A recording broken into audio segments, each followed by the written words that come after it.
Welcome back to the Onebar and Lupagus show. I am Lupagus. It is time to put a stamp, a grade, bring out that red pen, and grade the Minnesota Vikings day 4 of free agency. Before we do that, be sure to subscribe to the channel, like, comment, become a YouTube member, get the John Randall helmet. If you are a member, you will be in the drawing for that, and I can guarantee you get it. Also, download the Underdog Fantasy app, promo code SKULL. They'll match your first deposit up to 100 bones and even give you a new customer mystery special. And we all love mysteries. There was no mystery today with Minnesota Vikings out there signing talent to this roster.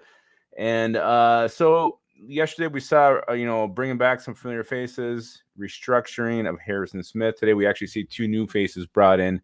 And the first one was defensive lineman Jerry Tillery, the former first-round pick out of Notre Dame, 6'6", 295, 27 years old. Feels like a Kwesi move, feels like a Kwesi signing, which means it's probably a guy who didn't quite pan out when he was projected to, and that is Jerry Tillery's case. He just hasn't quite put it all together. Career, he has 12 and a half sacks, 76 solo tackles, 3 forced fumbles in his career.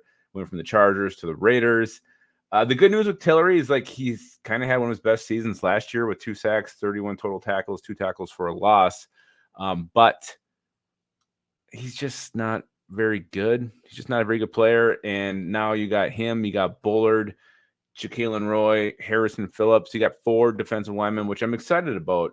I'm glad we have 4 defensive linemen, but do we really have more than one starter, like one quality starter? I don't think Jerry Tillery changes that. He may end up starting, but now with the way this D-line's looking, I just feel like you got to get someone through the draft. So to me, if he's signed to be a starter, this is like a D. If he's a backup, I'd give it a B. So overall, Tillery addition to me is a C.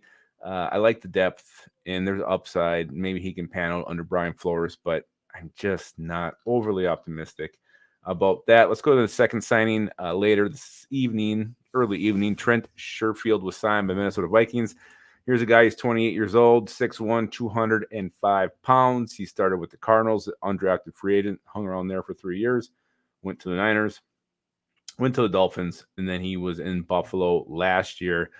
This is a guy who's just kind of been like the fourth, fifth option, whatever team he's been a part of. And it's a role he does fine, and he's usually healthy. He's played 95 career games. He can play special teams. He's a good blocker, apparently. I found that out after I did my video on him earlier. And you look at this, I mean, I keep pointing this out, but it's 2022 season. I mean, he's playing with Tyreek Hill, Jalen Waddle, Gesicki, and he still caught 30 balls for 417 yards and 2 touchdowns. So, again, I think he can be a nice depth piece of the Vikings receiving core, a reliable one, a guy who's going to be around. I mean, Jalen Naylor can't stay healthy. You got a bunch of unknowns after that. I think he's going to be your Vikings 4th or 5th receiver, depending on how many they keep. Maybe add a rookie to that mix. But I actually like the Sherfield signing. It's not sexy. It's not going to really, strike fear in any opponents. But this is quietly a pretty solid signing for the Vikings. Trent Sherfield, as a depth piece, it is what he is. I mean, that's what he's no better than your 4th receiver. But the Vikings needed that, and it's a need they just filled here in free agency. So, I mean, what kind of grade can you put on that and put on that value?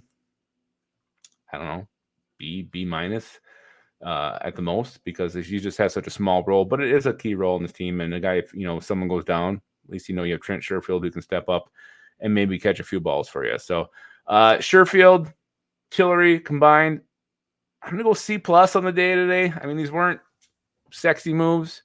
They were moves that need to be made, and again, depth pieces. But again, people who could, players who could be solid. So that's my grade for Vikings free agency day 4. I'm gonna go ahead and give it a C+. Let me know in the comments, what do you think the grade is? What do you give this day of free agency that Kwesi did? And what do you think of these 2 players they brought in? Let me know in the comments, and don't forget to keep your skull in your hole.